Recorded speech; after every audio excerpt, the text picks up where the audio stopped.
From HanselMinutes.com, it's Hansel Minutes, a weekly discussion with web developer and technologist Scott Hanselman. This is Lawrence Ryan announcing show number 407, recorded live Thursday, January 16th, 2014. This episode of Hansel Minutes is brought to you by Telerik, offering the best in developer tools and support. Online at telerik.com, and by Franklins.net, makers of GesturePak, a powerful gesture recording and recognition system for Microsoft Connect for Windows developers. Details at gesturepak.com. In this episode, Scott talks with Zed Shaw about learning to code the hard way. Hi, this is Scott Hanselman. This is another episode of Hansel Minutes, and I'm talking with Zed Shaw. He's the author of the Mongrel web server and most recently the creator of the Learn to Code the Hard Way series. You can learn C, Python, Ruby, regex, SQL, command line interfaces, and lots more.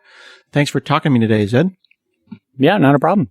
You're a bit of a legend from an opinionated perspective. You have opinions that are very, very strong, and I feel like the Learn to Code the Hard Way is such an embodiment of your opinion. You know what I mean? It's just kind of just suck it up and let's get to the hard stuff. I really like that. Like, where does that come from inside you? Yeah, I would say that's actually true. I'd say that for the most part, I don't know. I guess it's just from my background. I mean, I was in the Army. I've always just been told that the way to learn stuff is to sit down and actually power through it and learn it and actually do it. And there's not really any shortcuts. And actually, that's one of the things I try to show people is that the joy of learning something is struggling with it and conquering it and kind of getting through it, and that it's not supposed to be easy. Like, if it's easy, then what's the point, right? Mm-hmm. And so I think in a lot of ways, the way I teach sort of reflects that, although I have to sort of like demilitarize it for people. But I would say probably the biggest influence would be military experience, martial arts, things like that. And that's why it's like that. So those are all very things that emphasize discipline. Do you think that discipline is something that's like kind of sadly lacking from our industry? I think discipline is just sadly lacking from education in general. I think, especially in American education systems, I think it got a bad rap. It's associated with the negative kind of discipline, like corporal punishment, rote memorization. But I also think at some point it got sort of like attributed to a lack of creativity by a bunch of people who really kind of don't know how creativity is done. Mm-hmm. So I think I think kids these days aren't taught discipline. I think they aren't taught self-discipline, which is the key. And that's actually just kind of pervasive now. I'm not sure why. I have some theories. I think the rise of constructivism in education and education departments, all sorts of things. But in general, yeah, I think discipline's missing and needed. It seems a little bit to me, and I'm raising, two little boys. I have a 6-year-old and an 8-year-old, that their expectation of how long it takes to learn something relates directly to how long it takes to find something out. So I'll ask a question and why is the sky blue? And when I was a kid, we would go and we'd get the Encyclopedia Britannica. And, we'd go and get, the volume number 19 and look it up and try to figure that out. While my 6-year-old's like, well, we should Google that. So even acquiring basic bits of facts and stuff is too easy almost. Like, there's no challenge. Maybe there should be, maybe when you Google for something, there should be like a challenge that you have to accomplish first, a barrier. You have to do 10 push-ups. Yeah. Do something. 10 push-ups and make sure that the Connect sees you do the push-ups, and then we will allow you to unlock the secrets of why the sky is blue. So from that perspective, they're not interested in putting in the work it takes to become good at something, it seems. Yeah, I think actually programmers are very guilty of this too. Like, they have this tendency to, once they read about a thing, they assume they know it and can do it. Mm-hmm. And they don't ever take that next step of, and now I'm going to actually do a bunch of these things. So they might read about music and then say, I can play an instrument. And you're like, no, you don't know anything about music. You actually have to practice. It's hard. And I think that's the key is, if it's just arbitrary facts and things you can look up, yeah. There's no point in memorizing that. But there are a set of skills and a set of things that people want to do and learn how to do and be good at that require practice and repetition and application. And I don't think you get that in like, especially the internet culture, programmer culture, things like that. Yeah. And it's the direct, like, people are just used to getting stuff right away. They assume that tidbit of info I got from Google is, that was so quick.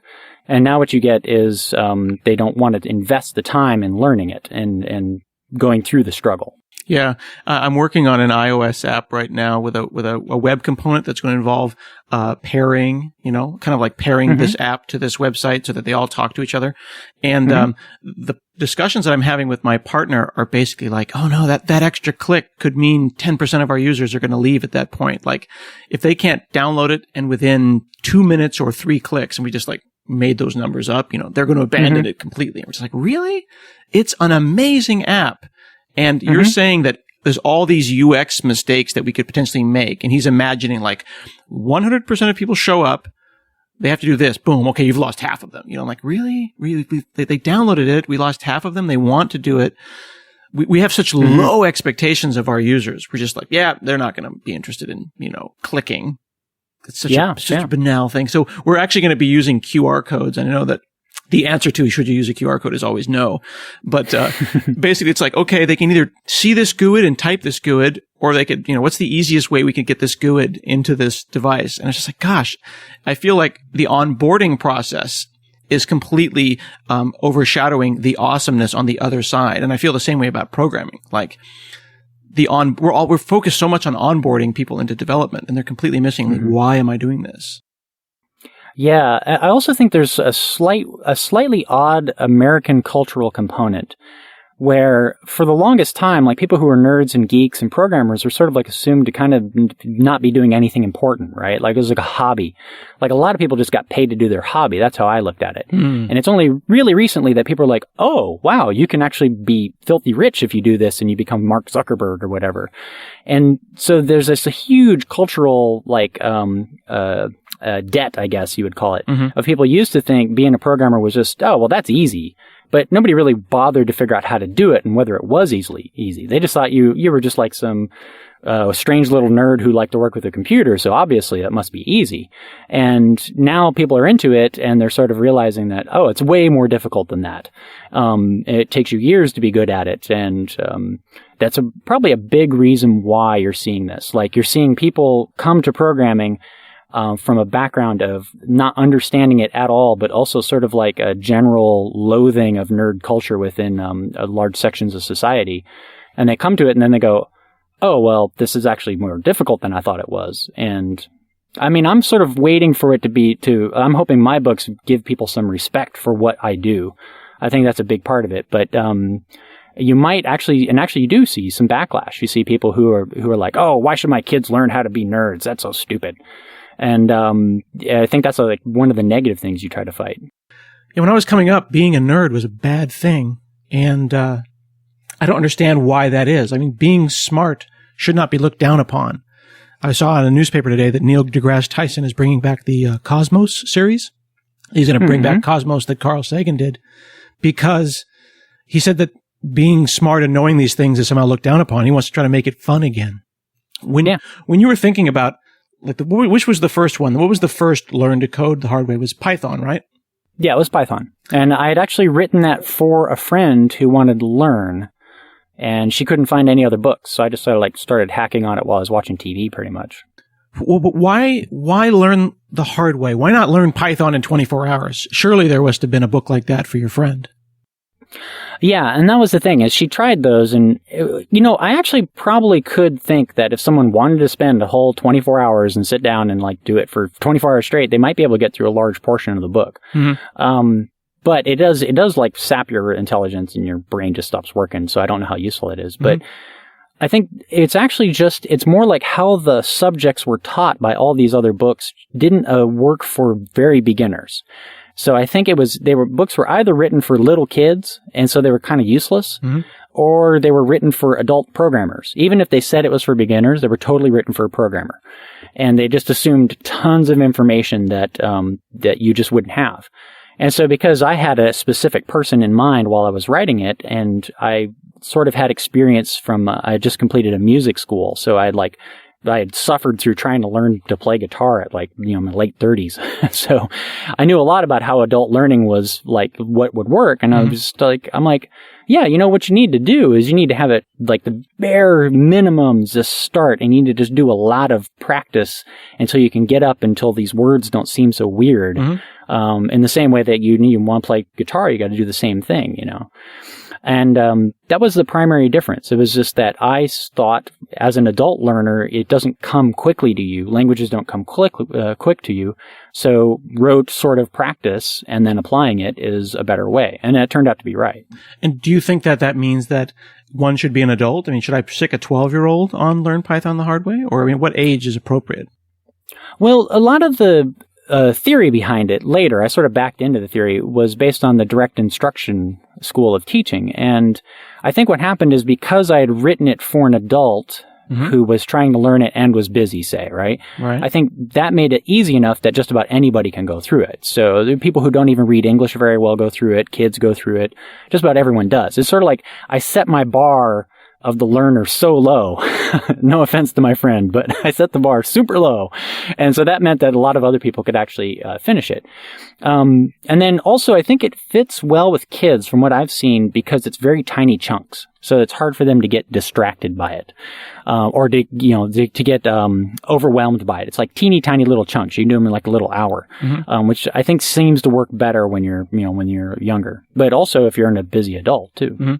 But now direct instruction as a concept is something that's not new. It came up in the 60s in actually the University of Oregon, and its characteristic is this idea that there's systematic scripted lesson plans. You go boom, boom, boom, boom. Is that the discipline? And how is that different than what you use the word rote learning? How do you describe your technique and the kind of idea behind direct instruction versus just what we call rote learning? Yeah, I think the thing with direct instruction is that they're more using these scripts to make sure that things are taught consistently. And included in direct instruction is also application of it, and they also have very solid statistics and analysis that show this doesn't work for later learning. It doesn't work as well when you're trying to teach creative art, but it would work well if you're trying to teach how to draw circles, right? So applying math to solving physics problems, this doesn't work, but learning the basics of algebra or the basics of trigonometry, this totally works. And I think I have a similar approach within my book in that I tell people if you're a programmer, in the very beginning, this book will drive you nuts. It's so annoying. Because, if you're a programmer, this is just the worst way to learn a programming language. But if you're not a programmer, that slow, methodical, scripted way of applying it and doing the proper exercises works better. That's also why my book sort of stops at the point when you would go and get creative. Because it doesn't really work. The rote kind of repetition doesn't really help you in creative activities, right? It just helps you learn the tools you need to then apply them. Yeah, it felt like you're I've done both the Python one and the C one, and it felt like when it kind of ended, and I was like, and where's part two? It kind of left me I could do input, I could do a basic game. Where's the larger architectural context? And I was like, oh, well, that wasn't the point now, was it? You know what I mean? Right. Yeah, it's mostly, I tell people, it gives you your brown belt. It teaches you all the kicks and the punches, and you know the stuff, but now you got to go work and use it to get your black belt, right? And then I point people at loads of other resources for doing that. Because honestly, what I see with all the other books out there, I mean, I don't want to say all of them, but most of the other books, they start at where my book ends. So they assume, even if they're trying not to, that you already kind of know programming. Right. And my book is okay, I'm going to get you to a point where you can go through some other book. And so that's what I do. And then I shove people off over to Django or SciPy or any of these other projects that have books they can read. Right, right. I actually, as someone who was a professional C programmer 20 years ago, I did still find the Learn C the Hard Way kind of a nice refresher. Because it was okay, well, here's the state of the tools right now. And here's what you're going to need on a Mac or on Windows or on Linux. And I was like, well, I forgot about, the way that worked. Because I haven't been a programmer I haven't been a C programmer for, 95 was the last time I really wrote any significant C. So it seemed like it did fill in some of the pieces. There were certain kind of Tetris pieces that fell into the parts of my brain that I'd written over. And I was like, oh, wow, I totally forgot about that.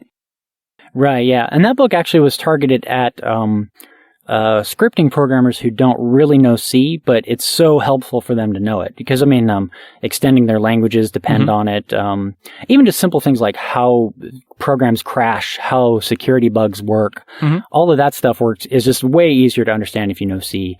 And what I found is you had a bunch of people who knew Ruby and Python and these other languages that were kind of like, they had imposter syndrome because they didn't really know how a computer worked and they didn't really know how memory management worked and how pointer worked. And so my book is targeted at that. And also just because C is fun. It's fun and cool and you can break things. Well, C is like, it's an accessible kind of assembler. Where it's like you're in the beast, you're deep in there, and it's when it crashes spectacularly because it's clearly your fault. It's never the computer's fault when it's in C. Exactly. And also that's like an important lesson that I think people learn from the book. I think too many programmers don't get past that stage of blaming the computer. Like they don't take on I guess it's kind of like, when again, a martial art, you learn a martial art, you start to realize, oh, I can die doing this stuff, So when they learn C, they're like, oh man, you could really hose a computer with this stuff, and it's like, with scripting languages, they don't get that, So when did this start becoming the kind of like the Khan Academy of code? I remember that it seemed like the Learn Python was almost a piece of charity that you put out there for all of us. And it was like, wow, Zed's this great humanitarian. He's given us this book of work. And then a year and a half comes by. I go back up. Now there's a whole series of books and there's Kindle and there's videos and there's commentary. When did this happen? I would say about 2 years ago. Well, so what had happened is I wrote the book, got it as a PDF on my website, just kind of put it up there. And I think I was up to like exercise 34, and I was kind of like unclear on how I wanted to do it. And I have this weird working habit with books where I get to a point and I go, and I sort of let it simmer, sometimes way too long. And then I come back to it in like a flash of insight and I sort of like finish it off or I revamp it. But I think it sat up there for a year. And then I went back and pulled down the download statistics for it off of my web server for the PDF. And I found out like in that 1 year, 350,000 downloads had been made of this one PDF. And I was like, oh, wow. Okay. Maybe this shouldn't be a PDF and maybe I should actually like, charge a little something for it. And I still wanted it to really be online for free because, it was just, I felt for me, it was like, I wanted other people to understand me, right? Like I wanted other people to understand programmers and what computers were doing. And I felt like they were getting kind of like bowled over by computing technology. But if they learned at least the basics of programming, they would survive better within this world that's suddenly like just overlapping them with computers. And so I just kept it up there. And then I threw on, hey, you can buy a PDF, you can buy videos and put them on a course website. And then eventually, I was getting enough purchases that I was making more money from just that one book than I was from my job. So I was like, well, all right, I'm just going to quit my job and work on this book. And then I just wrote the next one and the next one, got stalled, sort of stopped, started making a website to sell it a little better. And that's where it's been. I think it's been that way for about 2 years now. Yeah, two and a half. And this is effectively your full-time gig now, or are you doing other work? It's my full-time gig. And so what I do is, that book funds, me working on other subjects that I plan on teaching to people. And I'm sort of trying to be, kind of like a translator between the programmer / geek world and the rest of the world and back and forth. So, because I have a really weird, diverse set of interests. So what I'm planning on doing, what I've been doing for the last year, and why I've sort of been maybe a little quiet, is I've been learning subjects well enough that I feel like I could teach them, or at least corral a couple other experts to help me teach them. And sort of teach them to programmers or programming topics to regular people, so on and so forth. And that's pretty much all I've been doing. I've got those 5 books I got to finish, never get around to finishing them. Right. And I do the videos and then I have other books in the works that I'm sort of tinkering with. And then in the spare time, I write fiction and I paint now and just all sorts of random stuff. Wow, that's pretty slick. What do you think about the things like the Khan Academy's computer science section and Codecademy and things like that? I mean, do you think that there would be some merging of you and these other things, or do you like the independence that doing this on your own offers you? I sort of feel like I like the independence of it. And I've been approached by, I think, just about every Learn to Code site out there. And apart from the fact that they just don't know how to structure a deal, I mean, I don't get it. It's like they want it for free. It's like, that's not how it works. Yeah. So, yeah, you have to, I have to eat, But I think what happens is because I'm not really, there's no investors for me. I make enough to survive and live, reasonably comfortably. I'm not, wealthy by any means at all. Mm-hmm. But because I really have no masters, I can sort of like just write for people and write what is going to help them out, what I'm interested in, what they do. Mm-hmm. And that freedom is really priceless. I mean, at times I feel like maybe having a gig would give me things to write about. But when it comes down to actually producing educational material and writing these books, yeah, being a free agent, I think gives me way more freedom to kind of do it the way I see works and the way that I'm good at, and also sort of lets me keep my personality. Mm-hmm. I think that's the big thing. Because when you start working for other people, for whatever reason, they don't want to have your personality too. And I think my personality is a big part of my writing. Well, how do you then combine your personality, your style, your preferences in the writing, and that you have some of these books like the Regex book up on GitHub and you encourage people to make changes? And how does that work? Is it open source or not? What do you own? What do we, the public, own? Can you explain that? Yeah, for the most part, I've had to start taking those books down because in a lot of ways, like I keep the Regex and the sequel book up because it's not really available yet. But when I have the other books up, I've had people come in and rip the code out, put their favorite language in, and then declare themselves the author of my book. Ouch. Yeah, and the code is not the hard part. Like, it's how you structure the exercises and actually what's written. That's the hard part. And you could slot in code and it may not work, So I've had to take the books down from GitHub and things, the Python and the Ruby and all that, and sort of like say, yeah, I'm just putting up for free. It's not editable anymore. Because I don't mind receiving edits and stuff like that. People send me the email edits, but when it was up, people assumed, if it's up on like Gitorious or something like that, obviously it's totally free and I can just, steal this guy's work. Right. And then they get all super offended when you tell them you can't. It's like, yeah, you can't do that. But I pushed clone. That made it mine though, right? Yeah. It's like I am very into the free exchange of ideas that open source gives people, but there's a lack of respect for creators, I think. And I think they just assume that this stuff is free. It's like roads, right? And it's like, no, there's some dude made that. Give him some respect. Yeah, as someone who's been blogging for now 12 years, a couple of weeks ago, I started seeing another site showing up ahead of me in Google, and it made me very, very frustrated. And basically, a very nice gentleman in China had completely cloned my entire site. It was a complete copy. You know what I mean? It was like a parallel universe version of me with like a goatee and an evil attitude. And I was like, wow, Evil Scott is a total jerk. And he ripped my ads out and he was running his own ads. And the part that blew me away was that he didn't see a problem with it. Like, yeah, there was like, I made this though. I put a lot of work into it. And he's like, well, I put a lot of work into this site as well. I'm like, well, by definition, not nearly as much. Yeah, no. And it's funny because if you did that to them, they would be livid. Oh, of course they would. Absolutely. Yeah. Well, one of the things that you've done that I think is really nice, though, that I find to be quite a clever compromise, and I'm not sure if this is still being actively done, but you've actually created a construction kit so that I could make my own something the hard way. You've basically given us a construction kit that is, it looks like a series of Rust files and latex that just says, all right, here's the structure that I use to make the book. You go and make a learn foo yourself with my build system. Mm-hmm. Yeah, because the method is really straightforward. I mean, I'm basically just ripping off guitar method books. Mm-hmm. It's not that hard. It's like you set up a bunch of exercises, you're done. So I just wanted to make the barrier to entry so small for someone who has a programming language to make their own book. And it's like, look, you just come up with 52 exercises, start people with the bare minimum, and by the end, figure out what your goal is, who you're talking to, you're done.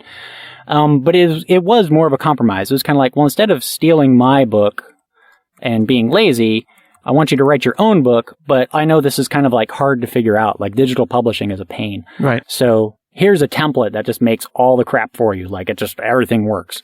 Although I do have to update it. I got some stuff to do. But yeah, that was the idea. It was a compromise. It was like, grab this, do what you want. Now, programmers being programmers, of course, they can't just use what someone else gave them. So they all go make their own thing and then they have their own layouts and they sort of don't get the concept. But the idea is there. You can write your own. Have you seen anything helpful come out of that? I know that a lot of people put things out online and they seem like a great idea, but has anyone made a learn foo that you've been impressed with that we should take a look at? Yeah, there's a few of them, and actually I've been wanting to collect them together. I know there was, Steve Loesch did a Learn Vim the hard way. Mm-hmm. It's not particularly structured my way because he is targeting programmers. So my style would annoy them, but the same concept is there where you go through and you do exercises and you figure out how to use Vim. Mm-hmm. There's another gentleman, Graham, who's working on Learn Java the hard way. Mm-hmm. And his book is good. He's still working on it, but I believe he teaches this to high school students. Mm-hmm. So it's actually a good target audience to aim that kind of book at. Mm-hmm. And he's going through it all by himself too. And but I haven't really seen many other books. I know there's a few here and there. They might use the title, but they don't necessarily use the same structure. And also, I think there could be some languages that would really benefit from this kind of book. Like, I would love to see one on Clojure or Lisp mm-hmm. that was structured the way mine is. Mm-hmm. And I would also really like to see one on Rust. I think is a language that's looking pretty interesting. I'd like to see one on that. It definitely seems to be a language that's coming up quite quickly. Yeah, I like the fact that they're focusing on systems and it's compiled and it has the same expressiveness as a dynamic. So mm-hmm. we'll see how that goes. But again, I think there's big problems with the way a lot of these people write their books for their programming language, which is understandable because they're busy writing a programming language. Mm-hmm. But I think what they really skimp on is install. I think for beginners, the biggest thing is install. Like if you can't get someone to install it, they're just not going to bother. And I think that universally applies to just about everybody, every programming language and every programmer. Yeah. So, yeah, like in mine, you notice I've got like a really extensive install at the beginning of the Python book, and mm-hmm. I had to strip down the tools to make it like it's just a text editor, right. your shell, and Python. I've had actually conversations with folks at Microsoft where I work where I say that, there's lots of reasons that Node has done really well. The fact that it's JavaScript, it's not a particularly amazing way to do things. It's quite confusing and the threading model is a mess and all that kind of stuff. But if you could put your finger on one thing, it's the fact that you make a text file and you type Node and it works. Mm-hmm. And I tried to explain that to some of the folks at Microsoft. I was like, when you put that up against something that's like, okay, well, download this one thing. It's only a gig, mount this ISO and then reboot twice. And then you wonder like, well, why isn't anyone using this? Mm-hmm. Yeah. And it's sort of like what you were saying. Like I remember back in the day, I would spend weeks just to get something to work because mm-hmm. that was fun, right. And I was like, oh yeah. Now I'm kind of like, wait, this takes longer than 5 seconds. Nah, never mind. Yeah. If I can't npm install pretty much anything, you know what I mean? Like I was telling my boss, we should make it so we could npm install ASP.NET. And if it worked and then you could just type it, people would probably use it. Yeah. And it's totally true, man. If like they can sit there from the command line and just like, PowerShell is awesome, right? You imagine if you could just PowerShell install like commandlets, that would just be the bomb. Yeah, actually, funny story. You can now. It's called ps-get and it's just install. Yeah. It's called ps-get. And there's a great, you'll love this. Mm-hmm. PS readline. It's up on GitHub. It's nice. A GNU implementation of readline for PowerShell and it's fantastic. Great. Yeah, I'm very impressed with PowerShell. I mean, I'm pretty agnostic. Like, if tools are good, yep. And I think that's also one of the reasons why I like being a free agent in my teaching because there's a lot of people who use their teaching as sort of an indoctrination propaganda technique. And I'm much more into, I'm just teaching people to be independent and do user stuff. Yeah. And so when I was writing the command line crash course book and I'm trying to find the PowerShells, mm-hmm. I try to find the commandlets, the PowerShell. The analogs between Linux, Unix, and PowerShell. There's like about 14 commands that are super similar, like CP right. and the ls. aliases. Yeah. Yeah, and so what I did is I was like going through it, and I'm like, man, PowerShell's kind of awesome. I was like reading about commandlets, and I'm like, wait, you can write .NET assemblies and plug them in and get commands? Wow, it's just like this is great. I wonder there should be a learn PowerShell the hard way. Is the concept of the hard way something that you have trademarked? I mean, you said that there's someone who has learned Vim and learned Vim script the hard way. Does that person have to ask your permission, or how does that work? No. So one of the things about titles is it's nearly impossible to kind of trademark them. So I could trademark like a service if I was teaching it, mm-hmm. but the title of a book, you can't really trademark the form of a title. If you could, people could just wipe out the entire publishing industry. Don't you think that for dummies, people would probably come after you if you called it that? Yeah, I think they would, but it's like when they come up with movies that have similar titles, and when they have all sorts of other books that have similar titles, it's just hard for people to go after it. But I think what a lot of people do is they get a service mark. So a service mark is like, I am teaching this thing. I have like a consulting business. So the 7 Habits guys, and those guys, yeah. So that's why people can say the 7 habits of highly effective dorks, or just change one word, and they can't be sued for it because you can't really like trademark a title. Right. So I don't really do it, but also it just seems like I want this method to be a little more accessible, and I'm not going to go around like, chasing some guy down if he's helping people learn his programming language or his favorite programming language. So I sort of let people just use it, and I don't even bother. And also, like, I don't have enough money for lawyers and all that crap. I mean, I can't even like register the trademark, so. One of the last things that I wanted to ask you was this idea of the historical context. The older I get, not only do I kind of get that old man strength, but I also get a sense of like, you kids don't understand how hard it was in the past. So when I go and teach at the local university, I do the exploring engineering class, where it's just like, I usually sit down and I want to teach them about like the IBM Selectric typewriter and all this kind of stuff. And half the kids' eyes glaze over and the other half, are asleep. But if I talked to Douglas Crockford, and he said that we're not, teaching this stuff enough. We're not teaching kids about why it's that way and the history of CRLF. Where do those things fit in a very practical world like learning to code the hard way? Yeah, I think, partially a lot of those historical things were because of just odd sort of like problems with technology in the past. So I think there's some stuff that people just like, okay, there's no reason why anyone should have done that. If anything, I would consider that kind of like a cool anthropology course. Like the study of how humans basically screw up technology with like bad decisions, and then we're cursed with them forever, So, but as far as like, I think the biggest thing about like teaching technology that you don't get from a lot of educators now is they're not making people make stuff. Like if you go get a degree, or let's say you learn carpentry or art or any other activity where there's a creative result where you're making a thing, you make things. Like they have you make things. If you're in a class in carpentry now and you don't make a thing, you're not really taking a good class. And I think what we get with programming is way more lecture and not enough actually building stuff. So if I were to teach the history of programming, I would actually teach people how to make these crappy computers we had back then. And or like how they would build them in software, or like, well, hey, what if you're going to do this? Okay, well, what are you going to do that? And like actually build up these things and show them that, the problem existed because of these things, by having them actually make stuff. That is a really good idea. I don't know anything about music. I know that you're a musician, but I can only assume that there's quite a big difference between music theory and music class. And music theory, you expect to be sitting in a lecture and thinking about things like that. But most music classes, I assume, have an instrument in your hands. Yeah, it's actually true. Even in music theory, you're using your voice. At least someone has a piano. They have, in the music schools I've been to, you have to do a performance on a regular basis, or you have like an ensemble class you take, or you compose things. I think in all the music theory classes I've had, composition classes, we compose things.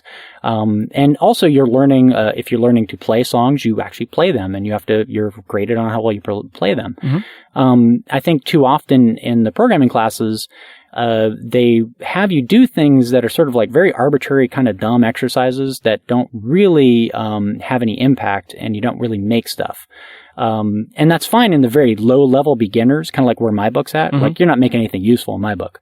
But in the more advanced creative stuff, yeah, you should be building. You should be building lots, like over and over. That's very cool. I'm going to put in the show notes a link to, of course, learncodethehardway.org. People can certainly go and Google for Zed Shaw and find you. And there's also at amazon.com/Zed-Shaw, there's all the books that you can see. All that'll be in the show notes as well. And be sure to explore his site, because while the books are available online in HTML, you can get them as PDFs, you can get them in Kindle format, but you also get videos. So you've got a video per exercise as well that you've done in your studio at home. Yep, that's true. Yeah. And, I spent a long time building a do-it-yourself vocal booth out of a garden shed. So hopefully the videos are good. Very cool. Well, thanks so much for chatting with me today. Yep. Thank you very much. This was fun. This has been another episode of Hansel Minutes, and we'll see you again next week.